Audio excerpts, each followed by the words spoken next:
পঞ্চম ভাব আমরা জানি যে আমাদের বিদ্যা বুদ্ধি সন্তান স্থান। আবার পঞ্চম ভাব আমাদের হৃদয়ের খুব কাছের অর্থাৎ ক্লোজ টু দ্য হার্ট, লাইকিংসেরও ভাব। আমরা কি পছন্দ করব, কাকে পছন্দ করব, যেমন কোন বন্ধু অপোজিট সেক্স বা রিলেটিভকে পছন্দ করব, কার সাথে সময় কাটাতে বা মনের কথা খুলে বলে আমরা শান্তি পাই, আনন্দ পাই, বা কার পছন্দ অপছন্দ আমার সাথে একই রকম।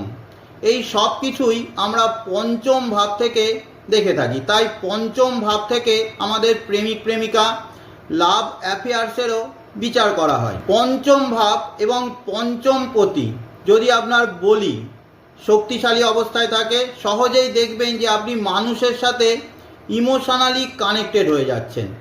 রিলেশনের মধ্যে সহজে অ্যাটাচমেন্ট ফিল করবেন, যাকে পছন্দ করেন তাকে সবসময় সাপোর্ট করেন, সঙ্গ দেন।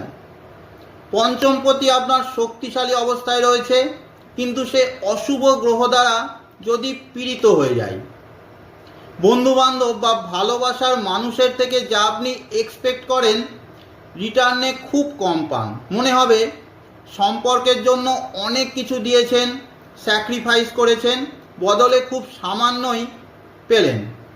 পঞ্চমপতি যদি আপনার দুর্বল অবস্থায় থাকে, সহজে মানুষের সাথে আপনি কানেক্টেড হতে পারবেন না। বন্ধু বলে কাউকে মনে হবে না।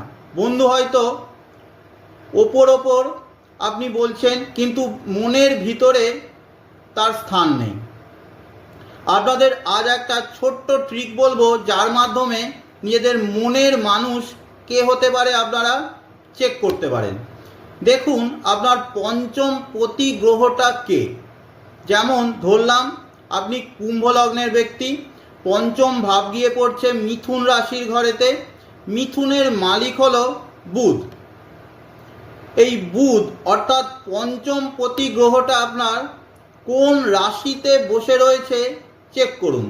ধরলাম আপনার পঞ্চমপতি অর্থাৎ বুধ বসে রয়েছে তুলা রাশির ঘরেতে, তাহলে দেখবেন যে আপনার ক্লোজ টু দ্য হার্ট অর্থাৎ যাদের সাথে আপনি ইমোশনালি সহজে কানেক্টেড হয়ে যান, আপনার পছন্দ অপছন্দ যাদের সাথে খুব ম্যাচ করে, যাদের সাথে কথা বলে সময় কাটিয়ে আপনি শান্তি পান, আনন্দ পান, তাদের হয় জন্মলগ্ন হবে তুলা বা জন্ম রাশি হবে তুলা অর্থাৎ চন্দ্র তুলাতে বসে, বা তার লগ্নপতি গ্রহটা তুলা রাশির ঘরেতে বসে রয়েছে।